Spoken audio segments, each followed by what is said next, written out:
Future Talk. This is Future Talk with Omnial Saleh and Hani Balkis. Good afternoon, everyone, and welcome back to Future Talk right here on Pulse 95. This is the one and only place where we bring you the latest on what is happening in the tech world, in the UAE, and all around the world. And lots is happening today when it comes to online shopping, because many of us, whenever we want to buy something off of Amazon, the first thing we do is check out all the reviews. But what if those reviews are faking the positivity? How can we make sure that the product we're just about to spend our money on is worth buying? This is exactly why we're going to be talking about a massive database of fake Amazon reviews that has been exposed lately. Yes, and we're also talking about a pink iPhone 13 rumor that is going around Twitter, and a lot of people are hopeful, and a lot of people on Twitter as well are very, very excited.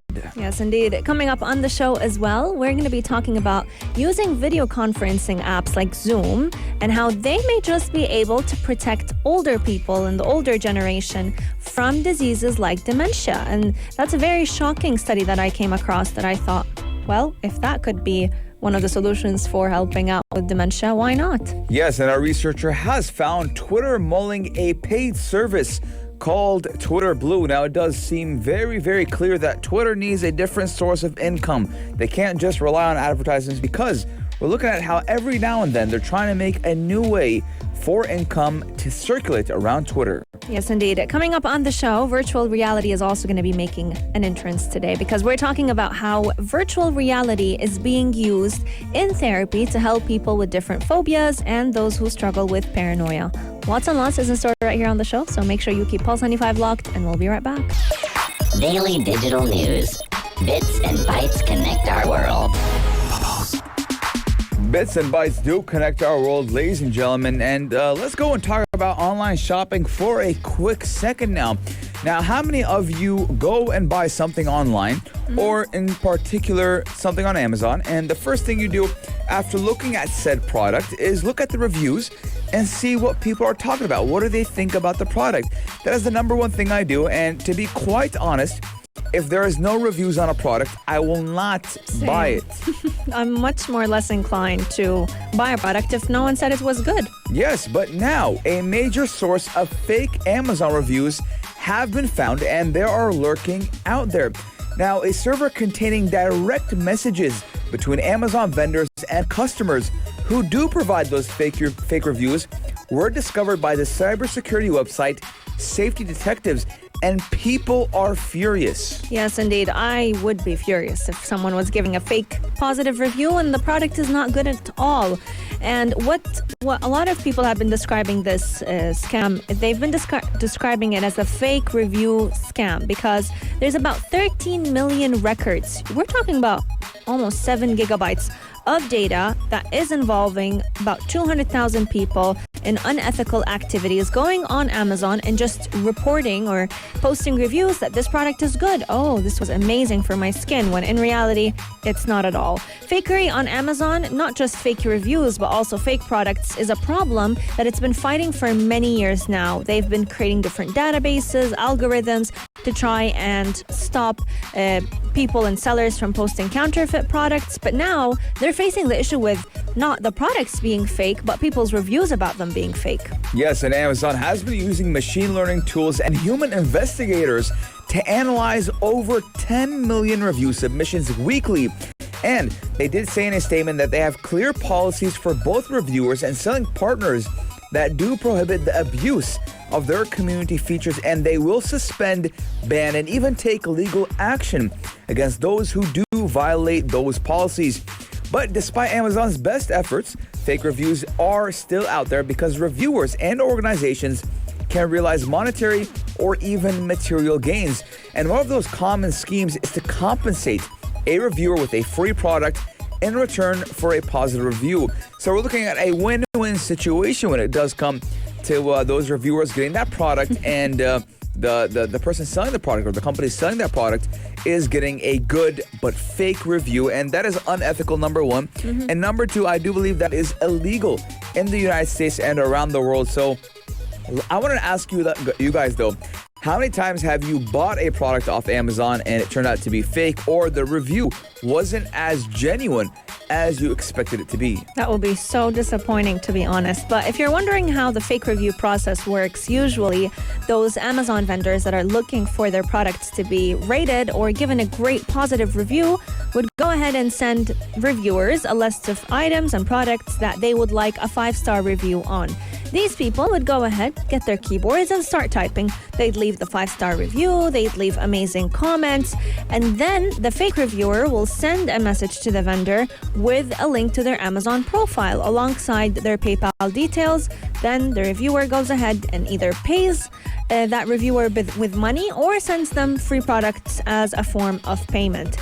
It's crazy to see how far people are willing to go just to get free items. Yeah, I mean, we've seen that a lot. We've seen that Amazon has been battling fake products and now fake reviews. It is a shame because Amazon is the biggest marketplace on the internet right now, and a lot of people do depend on it even for groceries. But we do know their competitor Noon is coming in clutch with a lot of things, and to be honest, I have been using Noon a little bit more lately than Amazon for just some general appliances or items.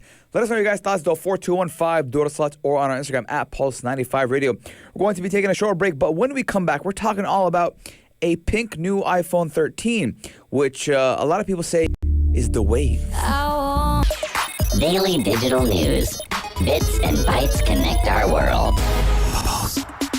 Out of all the colors that Apple has introduced in its spring lineup for its new MacBook Pro computers, they've had a beautiful spring palette come to life. Green, yellow, all the pastels that you could possibly think of that would scream the season spring are in that lineup. But now we're looking at them expanding that color scheme to their iPhones and probably including one of my favorites, which is pink, because there has been a pink iPhone 13 rumor going around on Twitter. Many people are hopeful, and many are saying that this rumor may just be a reality pretty soon. Yes, now that phone color is referred to as rose pink in a tweet, and it is surrounded by what appears to be other pink Apple accessories, AirPods Max, and even an iPhone case. And Pink Phones actually did tease a December 2021 release date for that color option, though a lot of tweets from the same account also do mention a November 2021 release for pink, rose pink, and even rose gold pink iPhones. Now, it's pretty weird because bubblegum pink. Not about weird of the color, but weird because yesterday we were talking about how space gray was discontinued on a couple of Apple products. So for them to go and not even a day later, we're hearing about a full-on bright pink, right? I mean, you would think that you would like to give variety to the consumer. Say, hey, if you like really bright colors, here's your pink. If you like really dark colors, here's your space gray. But it doesn't seem the case with Apple now. I know. I feel like they've gone away from that whole sleek, elegant look, and they've gone for the very bright colors. We've seen a red phone, we've seen blue, we've seen green, and now pink it's pretty shocking. But when we look at their previous phones, especially the iPhone 12 and the iPhone 12 Pro Max, they came in colors like silver, graphite, gold, Pacific blue, and the mini colors actually came with a red and a purple color. And recently they just announced that they were going to be manufacturing the iPhone 12 Pro with the new purple color. Now this rumor, just like we said, it's just a rumor, but a lot of those times whenever we're talking about Apple rumors, they're coming from analysts that are digging behind Apple. They have relationships with and they have, their own connections with Apple engineers, and that's where they kind of get their different leaked renders from. I love the pink, but I think it's too pink for me, and I love pink. So if I'm saying it's too pink for me, it's way too bright of a pink color. Yeah, I mean, pink is very bright. It does seem that maybe Apple is trying to kind of correspond with their consumers, because a lot of teenagers use iPhones, and it is kind of deemed as a stereotype that the older generation does like their Android phones. But Apple hasn't officially said anything about either a release date or any other color options for the iPhone 13, and that is even if they called the iPhone 13. So right now, we can only speculate, but the odds of a pink iPhone 13 coming out in 2021 well, they aren't so slim. Yes, indeed. They usually do actually swap out one iPhone color from generation to generation. So they're going to be taking out they're not taking out the space gray from the iPhone colors but when it comes to terms of accessories, they are removing that. And maybe, just maybe, they'll put in that candy pink color on our iPhones. I think it would be a hit between kids, but imagine adult holding this bright of a pink color. Yeah, it doesn't look so sleek and elegant per se. But again, if you would let your hands grab the iPhone 13 pink, let us know. 4215, do it a select, or on our Instagram at Pulse95Radio. We're going to be taking a short break, but when we come back, we're talking all about Zoom. We haven't talked about Zoom for a good minute now, but now we have some really good news. Pulse 95. Apps all around. What's worth a click and download? What's worth a click and download? Now, this has been downloaded a lot in 2020, and I do believe a lot of people still have it on their phone, on their computer, on whatever device they use. And we're talking about Zoom. And today, Zoom chats may protect older people against dementia. And another reason to have frequent conversations with your elderly loved ones online. Now, Zoom has been making headlines ever since the pandemic. A lot of people prefer it over Skype. A lot of people prefer it over Google Hangouts. It is the #1 go-to video chat platform, and they have upped their game just once again. Yes, indeed. Now, dementia, it's a syndrome. It's a disease that has no cure at all. So it's something that people have to live with, and they have to basically manage its symptoms. And it includes forgetting. It's a disease where people forget their loved ones. They can even get to a point where they forget their own family members. And it's very difficult to see loved ones and to see your friends and family go through it. And with Zoom, there comes keeping those people company. So what has been interesting about this is Zoom calls have actually been helping the vulnerable, the elderly community, still be connected even when physical meetings are not an option. So there are a lot of benefits, according to some studies that were published in the journals around the world, that having meaningful conversation over platforms like Zoom, like Microsoft Teams, it's not just specifically for Zoom. Any online platform can actually help delay the effects of dementia with certain elderly groups. Now, the study was actually conducted by the University of West London's Geller Institute of Aging and Memory, and they were actually studying the cases of about almost 12,000, let's say 11,500 men and women between the age of 50 and 90. Yes, now the subjects were asked how they interacted with friends and family online and offline. Now, the participants had a list of 10 words read out to them that they had to recall immediately, and again at the end of the cognitive assessment. And that study actually found out that those who only use traditional face-to-face communication actually did show more signs of cognitive decline than those who did use technology to keep in touch with those loved ones. Now, meanwhile, those who did combine both online and offline modes of communicating even showed better memory and overall. So we're looking at how offline and online interaction is good for people with dementia. And there's actually a running joke right now in the United States that U.S. President Joe Biden has it for some reason. And that is what the running joke in the United States, even though it is not a joke.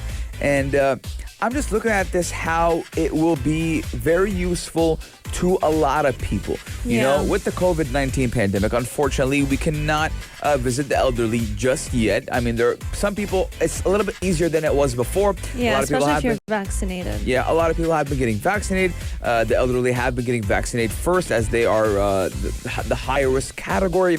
So again, some people are still a little bit scared. So what do they use? What is their alternative? Video chat, Zoom, WhatsApp calls, etc.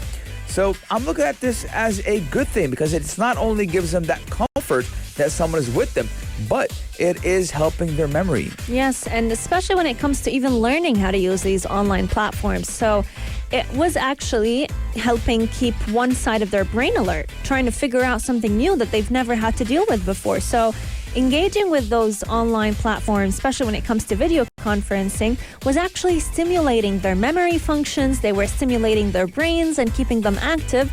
So as a result, when people went ahead and did those tests for them, trying to see how many of the 10 words would they remember at the beginning of the call and at the end of the call, the results were shocking. And this goes to just show how technology is such a double-edged sword. A lot of people come out saying, technology and Zoom and Microsoft Teams and all these online platforms, they just don't work. They don't work for working from home. They don't work to help out with communication. But no, there are studies that show that they come in handy for the elderly. They come in handy at times when physical meetings are not an option. Yeah, and in the UAE alone, Zoom did have a 900% user growth in 2020 because of the COVID-19 pandemic, with 100,000 new users within just a week after the UAE did authorize to use it to facilitate remote working.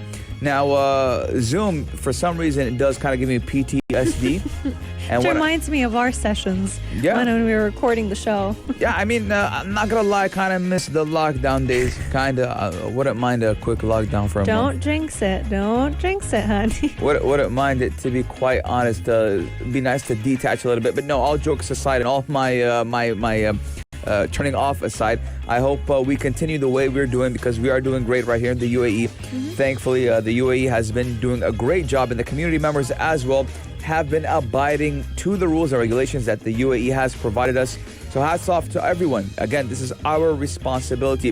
We're going to be taking a short break, but when we come back, we're talking all about Twitter. So keep Pulse 95 locked, because we're going to be right back. Pulse 95. Apps all around. What's worth a click and download? Twitter, we talk about it all the time recently, and we're talking about it yet again today because there is supposedly a new paid service for Twitter known as Twitter Blue. And this is not yet announced, but a researcher actually came across this beta version of the Twitter Blue, and it's just yet another chance and yet another way to make Twitter become a paid service and a way for content creators to make money out of it. Ridiculous. It is ridiculous. It is ridiculous, and I am against it. You sounded like one of those people in the movies. Ridiculous. It is, because it's ridiculous. I mean, again, reading this article for the first time, I actually got annoyed because it's just, it doesn't even, I don't believe even creators are making money. It's just Twitter to make money. Now, the researcher actually found that they are willing to charge $2.99 a month to use this service. So we're talking about around 12 dirhams a month to use the service. Now, the planned features which will be included in Twitter Blue is the ability to save and organize tweets into collections, expanding on Twitter's bookmark feature, which does currently store a chronological list of saved tweets. And the service would also come with, believe it or not, an undo tweet button. Oh, we were just talking about it yesterday. Yeah, which is equivalent to those on email services such as Gmail, which would allow users to prevent a tweet from being sent for a few seconds just after posting it.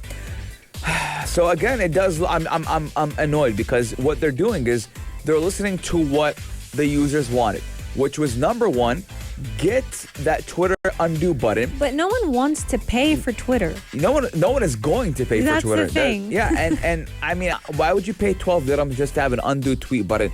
Who cares? I don't care. Exactly. If a couple of people saw my typo, right? I'll delete the tweet and retweet again. Yeah, proofread. I've made typos and I've had horrible grammar a couple of times on my Twitter, on my tweets. It doesn't mean that I'm going to pay 12 dirhams a month now to have the ability to undo my tweets. Now, Twitter has definitely been open to the plan to make a premium Twitter or a premium service of Twitter in the past few months. In January, they actually bought a newsletter provider that was allowing users to write and publish subscription emails. And earlier this month, literally beginning of May, they actually bought a subscription service that removes advertisements from news sites. So this kind of gives us a little bit of a hint on what they're planning to do with Twitter Blue. They're trying to create a social media platform that is no longer based on ads. Your information won't be tracked, so they're giving users that privacy feature. But Twitter still needs to make money, so they're getting that money from us through those subscription services. They're also working on making a lot of the features within Twitter Blue also be paid. So I don't know. It feels like, like a fans only website. That's what it feels like. I think the OnlyFans is even better than this. It's just tacky. I don't think the creators don't make money. The only one who's making money is Twitter. And it seems that this company does have a strong motivation to explore alternative revenue streams since its main source of income does come from advertising and it is under attack. And we've talked about this before. Yeah. Apple has rolled out an update for iPhones and iPads that does enable a feature called App Tracking Transparency, which does require apps to secure consent from users before profiling them based on their activity across multiple apps. Facebook was actually warning on the platform's Instagram and Facebook that if you do not opt in, you do not accept the privacy tracking, we will make Instagram and Facebook for a price. You will have to have a subscription for it. And Twitter is jumping the gun already and saying, hey, well, we'll have a premium type of Twitter. It's not going to work. No one's going to buy it. No one's going to pay for it. And again, let's look at it as a whole, right? Mm-hmm. We already have so many subscriptions. You have your Netflix subscription. You have your Apple iCloud subscription. You have your data subscription. Some people even have Amazon subscription. Yeah, I have an Amazon subscription. You have your Amazon subscription. I already have I'm talking about 5 and I still didn't even mention Twitter, right? And let's say the cheapest one is for 20 dirhams. So I'm already spending 100 dirhams a month just for subscriptions. Yeah, imagine that's out of the whole expenses even that you'd actually spend on a day-to-day basis. Yeah. And imagine adding 13 dirhams to it just to have an undo tweet button. I don't care. The thing is, I feel like the minute Apple released their brand new iOS update, it has driven all these social media apps crazy because all of a sudden their main source of income is gone. They used to depend on our information and they can no longer use that, and they've been under attack for it. So they're trying to find alternative ways to make money, and I get it, but at the same time, find a different way. Maybe, I don't know, announce some extra features that you could launch on Twitter itself, but not a Twitter Blue. What, to organize my tweets and to save them and to have a chance to undo my tweet? No one cares. I'll just delete it and retweet something else. No so one what? cares. If No two one or cares. three people. I don't care. I don't care. No one cares. Yeah, no one cares about this feature. Twitter Blue, let us know. 4215 direct to out or send into our DMs at Pulse 95 Radio. Would you pay 12 dirhams per month? Not even 1 dirham. 12 dirhams per month. Not even for free. For Twitter Blue. I wouldn't take it for free. Same. Yeah, I mean, give us voice notes. Give us in the DMs. Jack Dorsey, if you're tuning into Future Talk, I'm not playing with you anymore. It's like you listen to the show and you want to annoy me on purpose. 4215. True, yes. Yeah. Just yesterday, we were talking about the undo and you're like, yeah, I don't think there should be an undo button. It's like you listen and you want to annoy me. Brother, if it's problems, we can have it. Come by the Pulse 95 studios. 4215, do it slot or on Instagram at Pulse 95 Radio. Would you pay for Twitter Blue? I already answered for you. No. Check this out. Check this out. Pulse 95. Ladies and gentlemen, we're talking about how virtual reality exposure therapy is helping to treat phobias and paranoia.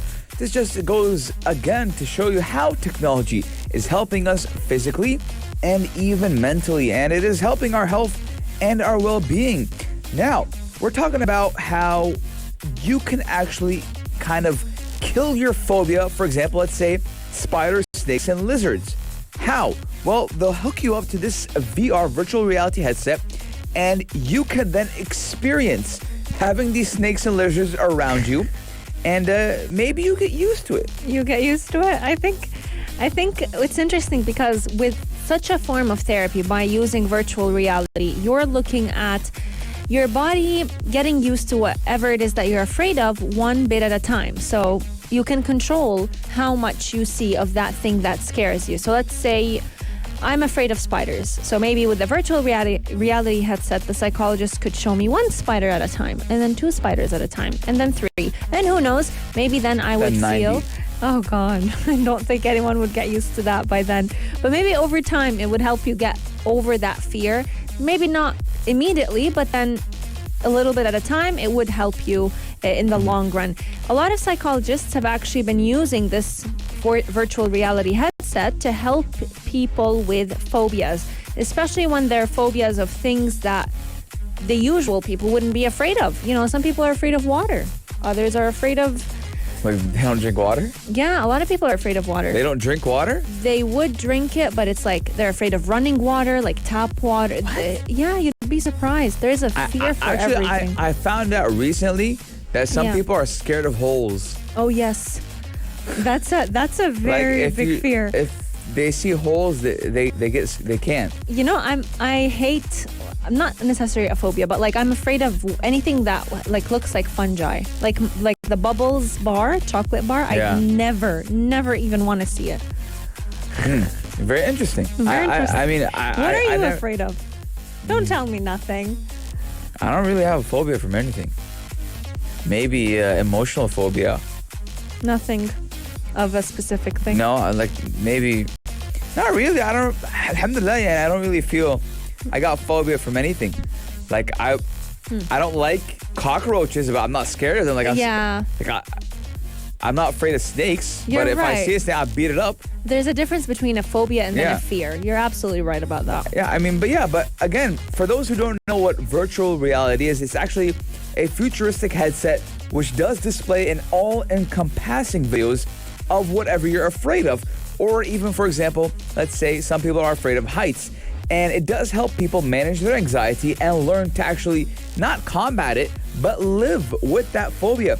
Now, again, virtual reality technology is increasingly being used or even trialed in treating a number of conditions, from PTSD to depressive symptoms of dementia. Now, the U.S. Army actually uses virtual reality to help veteran soldiers who do have PTSD kind of relive the moments, but in a way that they can cope and live with that anxiety. And virtuality is becoming the new wave, right? And apparently, some people even say that they want to even live into a VR world. I wouldn't mind it. I wouldn't mind it either. And Yeah. I like how it's also making therapy more accessible, because it would make therapy become a cheaper option, since when you're looking at the spendings, a psychologist would only have to invest in a virtual reality headset once, and they can have so many uses out of it. Yeah. Let us know your thoughts. What is one thing you're afraid of? Or they can use the Arab way. You know what the Arab way is? Or maybe it's just my dad way. What's the Arab way? I think I have something in mind. Yeah, you gotta do it whether you like it or not. True. You gotta touch it whether you. You killed You're that scared of chocolate. snakes? Come, touch the snake. The snake Kill doesn't the bite. snake. Yeah. It's not like you have an option. You don't like dogs? Why? الكلب هذا منيح, right? And it's like just it's like, no, he doesn't bite, right? He doesn't bite at all. And maybe that's why I'm not afraid of anything, right? Maybe You know, if it works, it works. yeah. You know, it's been used for years now. Maybe I'm already hurt in the inside from Oh all my all the Arab ways, the traditional Arab ways, right? Emotionally scarred. Yeah, maybe that's just my dad. Love you, Baba. 4215, do it slot or on Instagram at Pulse95 Radio. If you have a phobia of anything or from anything, what is that phobia, and would you put on a VR to kind of live with that phobia? To help you get over it. Future Talk is coming to an end, but you can catch us again Yeah. tomorrow, same time, same place, from 2 to 3 p.m. But you can also catch the Sharjah Children Reading Festival tomorrow. It's going to be kicking off from tomorrow up until the 29th of May. And we have the duo, Aisha Al-Mazmi and Mikhail Atiyah, keeping you company over there. They're going to be having a live show from the heart of the Sharjah Children Reading Festival, sharing all the different workshops that they have in store. They actually have a futuristic workshop over there, all about how children can create robots and different Siri-like applications. So it's a phenomenal festival that I'm sure you'd love to know more about. 4 to 5 p.m. every single day. Yeah, it will be live at the Sharjah Expo Center. And ladies and gentlemen, we're always going to be with you. Wherever you are. Wherever you are. Pulse 95. We'll see you tomorrow, same time, same place. It's Avril Lavigne. I'm always with you. If you liked this episode of Future Talk, drop a like and subscribe. Pulse 95. Be sure to follow us on Instagram for all our daily updates and top stories.